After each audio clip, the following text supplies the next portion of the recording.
nyari kerangnya aja sulit banget. Ini ada banyak tumbuhan, terus di bawah juga banyak ranting-ranting. Wah.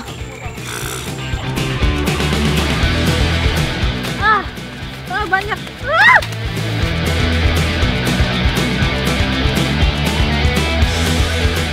Halo, nih kayunya.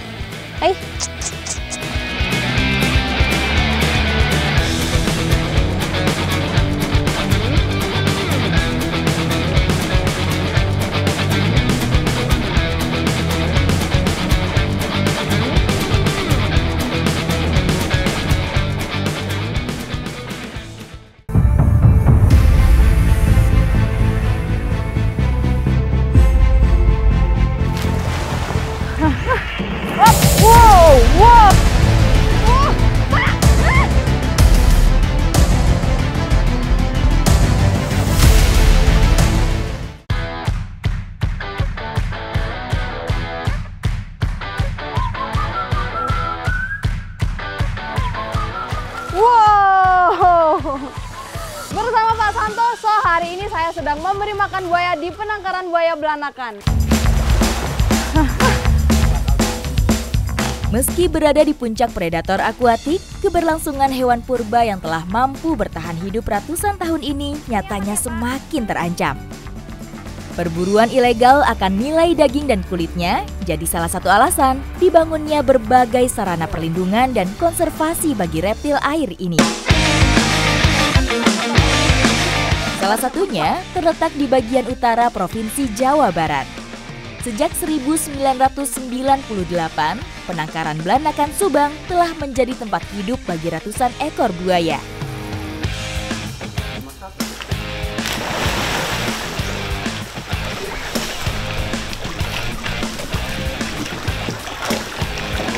Para ahli biologi dan penjaga penangkaran bekerja sama untuk memastikan kondisi lingkungan yang optimal bagi pertumbuhan dan perkembangan buaya.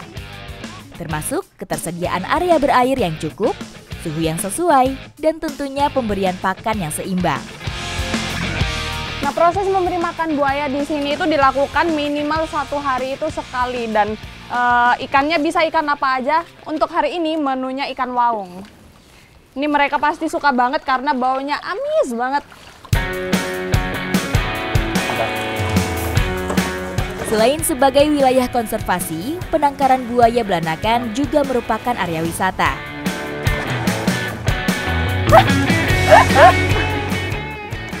Dia kalau makan kan nyamping kan? Iya, gini ya. Kalau depannya nggak bisa, iya, samping. Samping ya. Maka kalau kita posisinya di depan aman. Oh gitu. Tapi kalau di sampingnya bagus. Malah gitu ya Pak? Iya, karena makannya nyamping. Yap.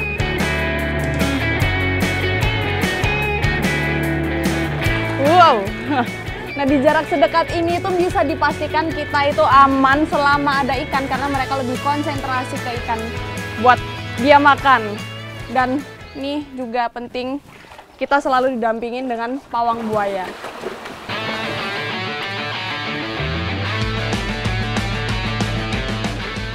Banyak yang belum tahu bahwa buaya memiliki kemampuan melompat dari air menggunakan ekor. Tidak main-main, lompatan mereka bisa mencapai tinggi 2 meter atau hampir sepanjang tubuh mereka.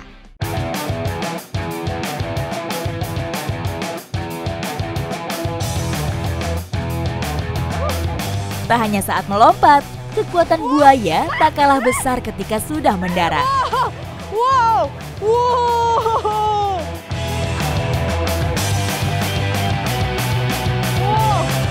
Berat banget ya Pak?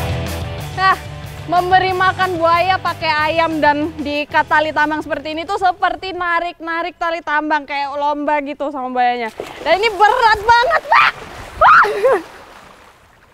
Berat banget karena gigitannya, jauhnya mereka itu kuat banget. Ini ayamnya sisa paha aja nih dari yang tadinya utuh.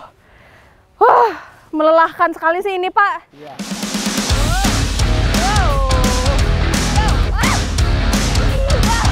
Meski sudah sekuat tenaga menahan tali pengikat pakan, namun badan saya tetap terseret.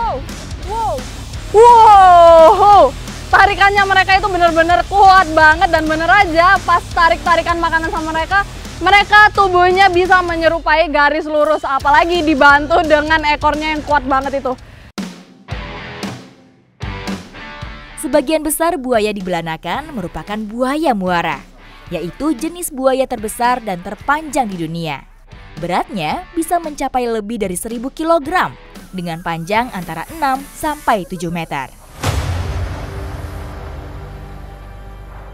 Perhatian saya tertuju pada buaya terbesar di penangkaran ini, Jack.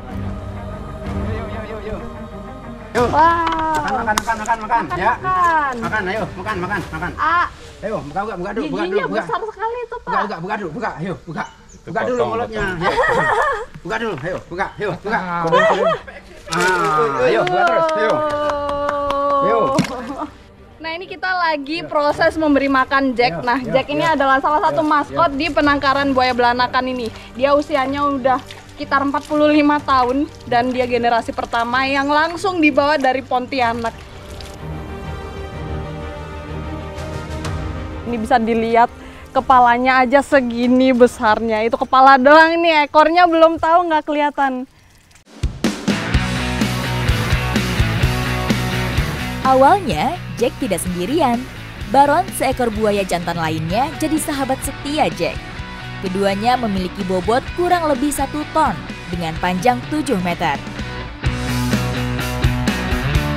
Namun, pada 2021 lalu, Baron tewas dan meninggalkan Jack sebagai satu-satunya buaya jantan penghuni pertama penangkaran ini.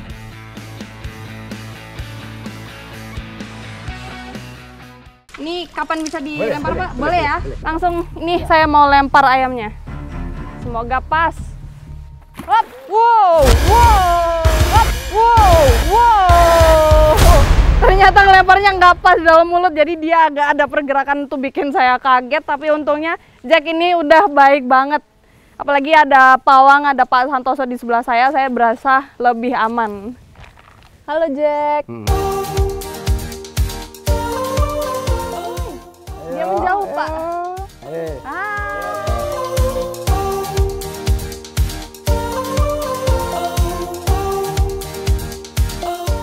Biasanya, akhir tahun merupakan waktu di mana buaya betina akan bertelur dan mengerami calon anak-anaknya. Nah, bulan-bulan November, Desember itu meletakkan telur. Oh, Ya, ya, sarangnya ini ya? seperti ini. Sebesar ini ya, Pak? Iya. Wah, di sini ada telurnya nggak, Pak, kira-kira? Kita cek juga ada nggak. Ya. Ini dinaikin nggak apa, Pak? Nggak apa-apa.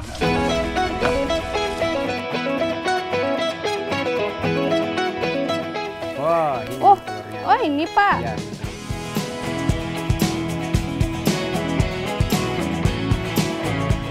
Nah, biasanya di sini kalau ada buaya yang bertelur, telurnya akan langsung dipindahkan ke inkubator supaya kesempatan untuk menetas lebih tinggi ya.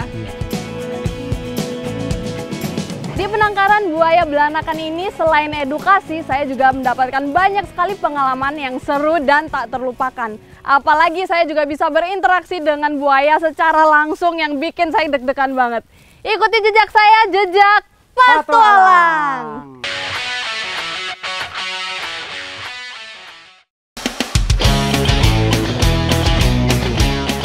Selanjutnya, saya meneruskan perjalanan ke Kabupaten Bangka Barat, Provinsi Bangka Belitung.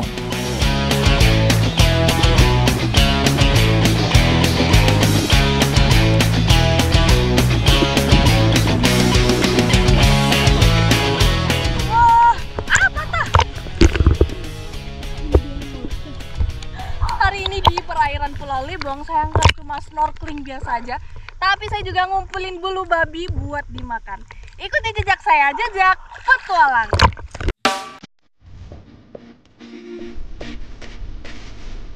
Bulu babi tidak memiliki bagian tubuh yang jelas. Tubuhnya berbentuk bulat dengan bagian mulut terletak di bawah. Hewan Echinoidea ini seperti bola bercangkang keras yang dikelilingi duri. Dengan duri inilah, bulu babi bertahan hidup dan bergerak merayap.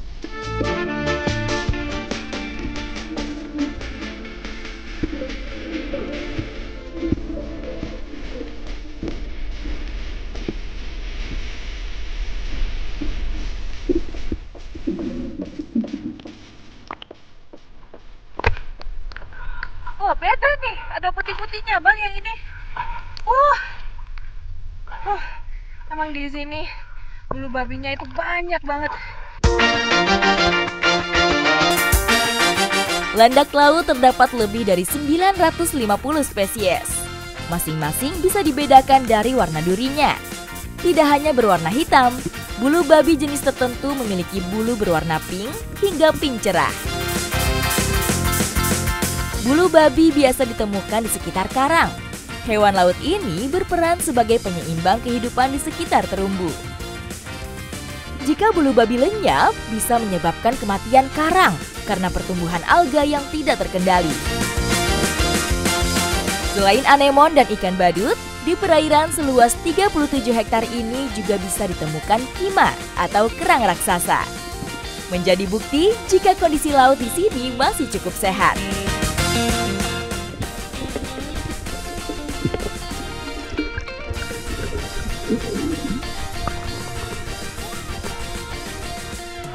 Justru yang di dalam banyak dan lebih bagus juga pemandangannya.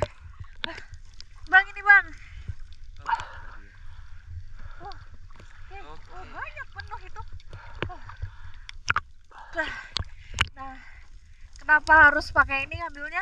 Karena kalau sampai kita kena tusuk bulu babinya itu sakitnya bisa berhari-hari. Bahkan bulu babi yang bulunya udah dipatahin pun tetap kalau misalnya nusuk kita itu masih mengandung racunnya.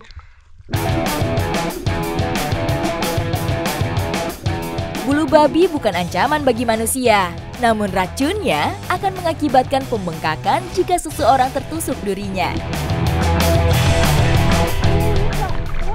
Udah banyak nih ya. Wah, mantap.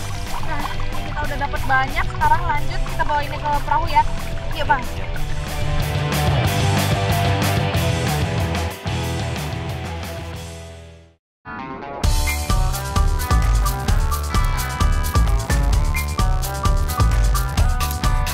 Nah, buat ngelepasin durinya bulu babi ini ternyata nggak semudah kelihatannya.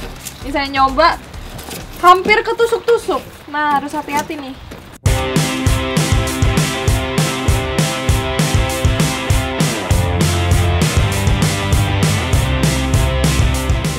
Setelah dibuka ternyata bentukannya kayak gini nih. Nah, yang kita makan itu adalah bagian organ reproduksinya atau gonad. Nah, ini yang biasanya suka dimakanin sama orang-orang Jepang. Coba ya. Menarik, rasanya itu kayak seperti kepiting bakau. Tetap ada amisnya, tapi rasanya manis.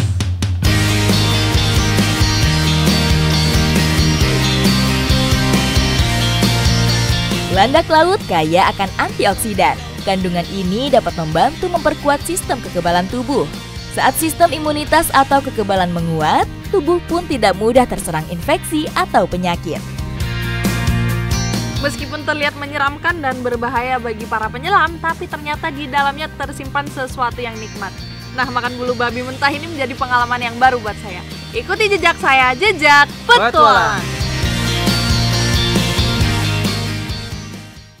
Jalurnya buat nyari kerangnya aja sulit banget, ini ada banyak tumbuhan, terus di bawah juga banyak ranting-ranting.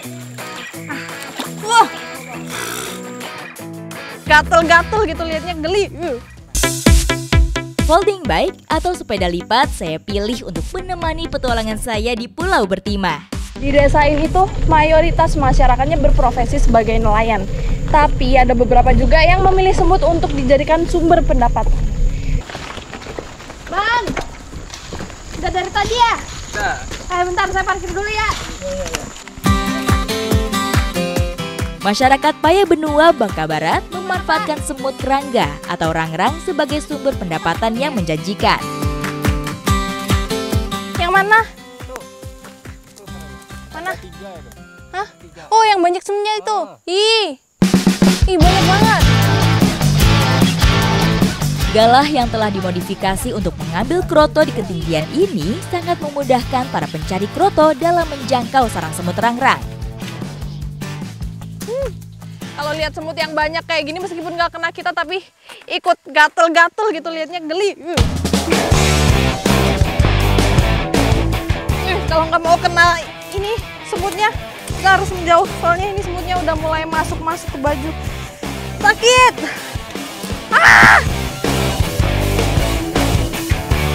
Kroto atau telur dari semut kerangga merupakan salah satu hewan buruan yang memiliki nilai ekonomis tinggi. Namun untuk mendapatkannya perlu tantangan karena gigitannya sangat menyakitkan.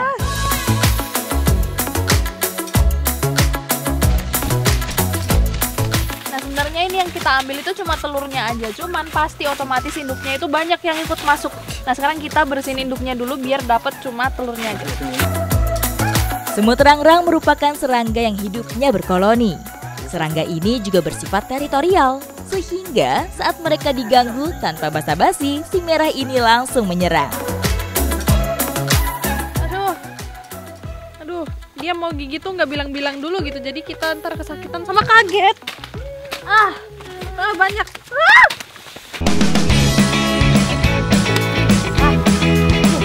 Di sini kita diserang terus kayaknya. Kita lebih baik geser aja. Ayo Pak. Iya. Cukup pemilih, semut kerangga hanya mau membuat sarangnya pada daun yang berukuran lebar. Nah ini dia semut kerangganya, dia yang di pohon kopi ini. Sarangnya itu jauh lebih besar dan semutnya juga lebih banyak, geli banget lihatnya. Dan itu kalau bisa dilihat, sarangnya itu terbuat dari daun yang disatu-satuin pakai sutra dari larva. Makanya semut ini biasanya disebut juga sebagai semut penenun. Ini dia nih ratunya semut kerangga yang menghasilkan semua telur yang ada di sini. Nah karena dia ikut ke sini, jadi banyak semut pekerja itu yang ngikutin dia, ngejaga dia dan telurnya. Makanya jadi agresif, kita digigit-gigitin. Dulu, perburuan rangrang dilakukan saat musim kemarau, ketika sarangnya berukuran besar dengan jumlah kroto yang banyak. Kini, akibat tingginya permintaan, rangrang diburu hampir sepanjang musim. Kroto atau telur rangrang akan dijual ke penggemar burung, sementara induknya akan dijual ke tempat budidaya. Telurnya banyak banget, berjatuhan dari sarangnya kayak nasi kering satu-satu jatuhnya.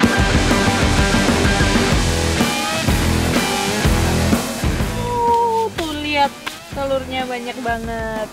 Nah, walaupun nyari telurnya semut ini tuh beresiko, tapi tetap banyak yang nyari karena di pasaran tuh banyak peminatnya, sedangkan yang nyari cuma sedikit. Tak heran mereka rela disakiti semut, karena 1 ons kroto dibanderol dengan harga Rp50.000. Selain dijadikan pakan burung, banyak masyarakat juga memilih untuk mengonsumsinya karena khasiat yang terkandung di dalamnya. Gak habis-habis Pak, ayo kita geser yuk. Kabur! Nah, di sini saya udah nyiapin bahan-bahannya untuk bikin pepes telur kerangga ala masyarakat Bangka.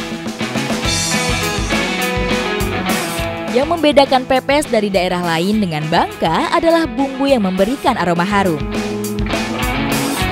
Masyarakat di Bangka itu jarang sekali masak pakai daun salam. Sebagai penggantinya pakai pucuk kencur dan bunga kunyit.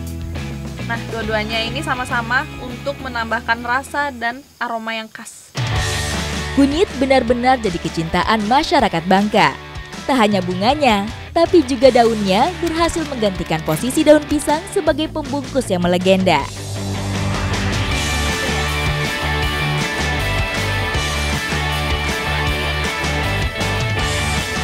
Wah, saya udah nggak sabar nih buat nyobain pepes kerangga karena sebelumnya belum pernah makan semut sama sekali. Kroto sendiri bukan jadi makanan sehari-hari.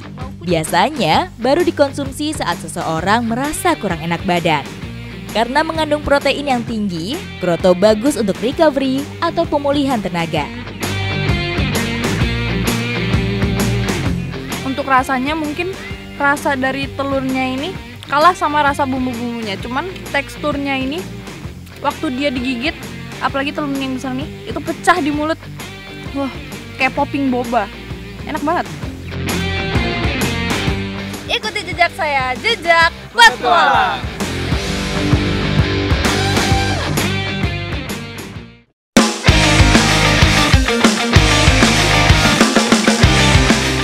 Pesisir Nusantara bukan hanya menyajikan keindahan, namun juga menjadi tempat beraneka ragam kehidupan.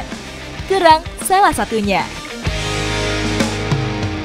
Di Desa Jana Bahren, hari ini saya akan mengikuti kegiatan ibu-ibu untuk mencari kerang kepah di Pasir Putih. Kira-kira seperti apa? Ikuti jejak saya, jejak petualang.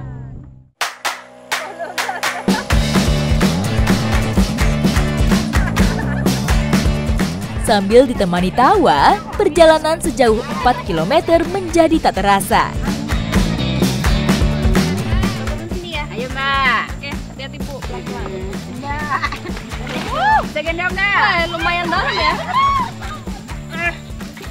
Hati-hati Mbak. Pegangan kayu malah patah. Rencana selanjutnya? Ini kita mau mulai mencari. Dan ini bawahnya itu lumpur dan lumayan dalam. Jadi ini tantangan ekstra nih. Dapat kecil.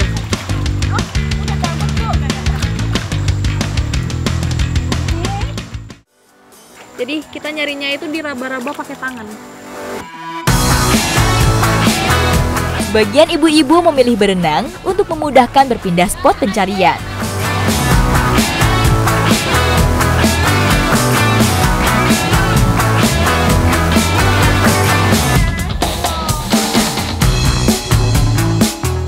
Jadi ternyata kerang kepahnya ini terpendam lumayan dalam di dalam lumpurnya. Jadi nggak cuma permukaannya aja yang kita raba, tapi bener-bener tangan harus dimasukin. Nah ini dapat kerang. Hidup di bawah kedalaman lumpur, keberadaan kerang bisa diketahui ketika tangan saya mengenai cangkangnya yang keras. Ujungnya tajam, lumayan tajam. Nah, makanya kenapa kita harus pakai sarung tangan ini. Lumayan besar nih.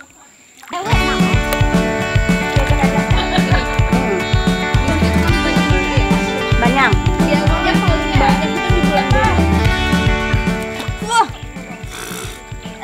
Asin. Jalurnya buat nyari kerangnya aja sulit banget. Ini ada banyak tumbuhan, terus di bawah juga banyak ranting-ranting. Tapi kenapa nyari di tempat yang sulit? Karena biasanya di sini justru malah banyak. Wih, masih baru masuk ini Bu, udah dapat banyak. Wih, keren.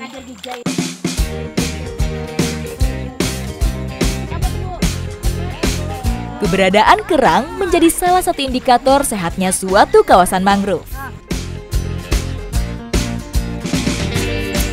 Wah, ini dapat lagi kerangnya.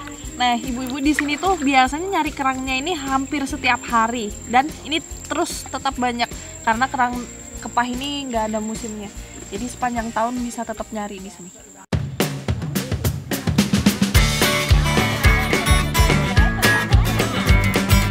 Dapat lagi Bu. Oh, ini sekalian ada satu yang naik kecil nih. Itu bayinya. Ini dapat bayinya ya Bu. Bu dapat berapa Bu? Saya banyak. Wih, Banyak sekali. Nggak berat, Bu? Kilo. Enggak. Bisa dapat sampai puluhan kilo kayak gini. Dalam sehari, mereka bisa membawa pulang 80 kg kerang kepah. 2, 3.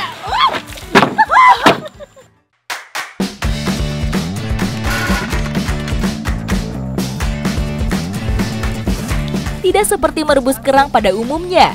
Merebus kepah tidak membutuhkan banyak air, karena kerang jenis ini sudah mengandung kadar air yang tinggi. Nah ini kerangnya udah kebuka, sekarang langsung kita congkelin dalamnya. Saat dipanaskan, kulit kepah akan terbuka karena kematian otot pengikatnya.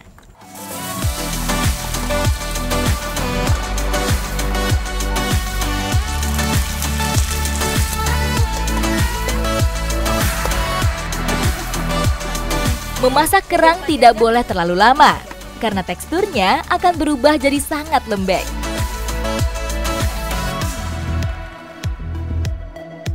Wah, akhirnya mateng juga tumis kering kerang kepah. Nah, ini yang paling bikin saya penasaran, kerangnya itu masih utuh.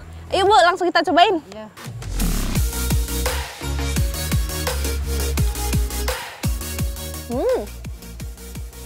Wow. Ternyata meskipun rebus cuma sebentar aja, tapi ini teksturnya bisa empuk dan kenyal. Ada manis-manisnya ya, Bu. Empuk, enak.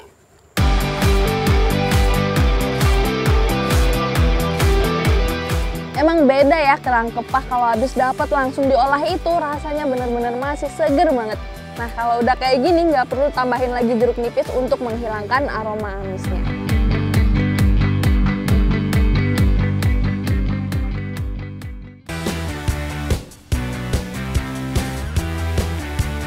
Halo, ini kayunya.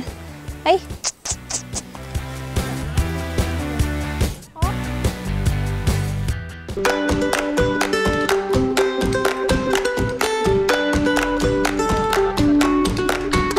Saya bersama teman-teman dari Alobi Foundation akan melepas liarkan salah satu primata imut. Nah, ini kita udah sampai di lokasinya, dan sebelum rilis nanti kita akan survei dulu lokasi mana yang sekiranya paling pas buat rilis kukang-kukang ini. Bukit Menumbing berada di ketinggian 500 meter di atas permukaan laut. Kawasan ini termasuk konservasi alam yang menyimpan beragam kekayaan hayati, sehingga cocok sebagai rumah kukang. Dan ini emang lokasinya kita nyarinya itu emang sengaja di tengah Tahura Gunung Menumbing. Selain karena emang di sini habitat alaminya, di sini mereka juga banyak temennya. Jadi pasti semoga bisa cepat adaptasi lah di sini. Oke, kita persiapan ya. Kukang adalah primata nokturnal, dapat ditemukan di Asia Selatan dan Tenggara. Kukang bangka merupakan endemik dari 8 spesies jenis kukang yang sudah teridentifikasi. Untuk memudahkan kukang ini buat memanjat, kita juga nyari pohonnya itu nggak sembarangan. Lebih ideal yang banyak akar-akar gantungnya seperti ini. Kukang menyukai pohon yang memiliki akar-akar gantung sebagai tempat bermain. Halo, nih kayunya. Hai.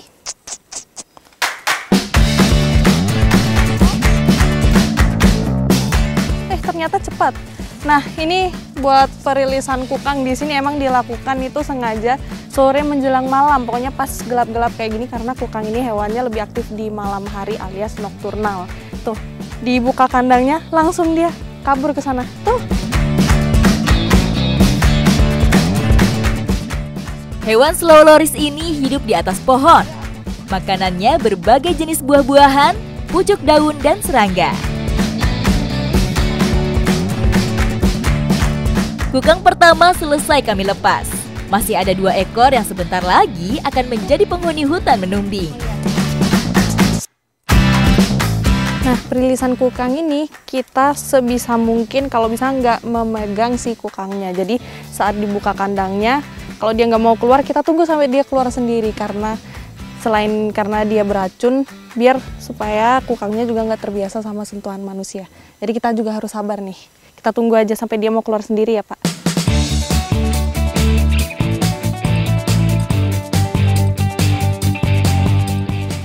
Cepet dia naiknya. Sebelum kukang bisa dilepas liarkan seperti ini, ada proses yang lumayan panjang dan bahkan bisa memakan waktu sampai 2 tahun. Telinganya kayak fluffy gitu. Tidak hanya kukang, lembaga konservasi ini memiliki berbagai jenis satwa lain yang direhabilitasi.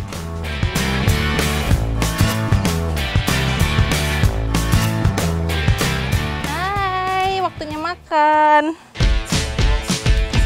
Langsung masukin aja ya? Hai.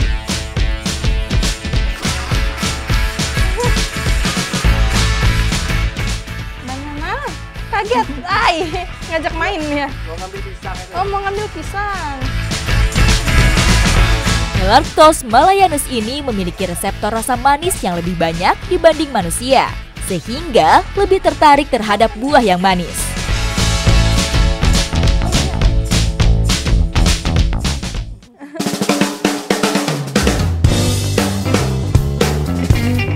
Hewan selanjutnya yang saya kunjungi adalah oa.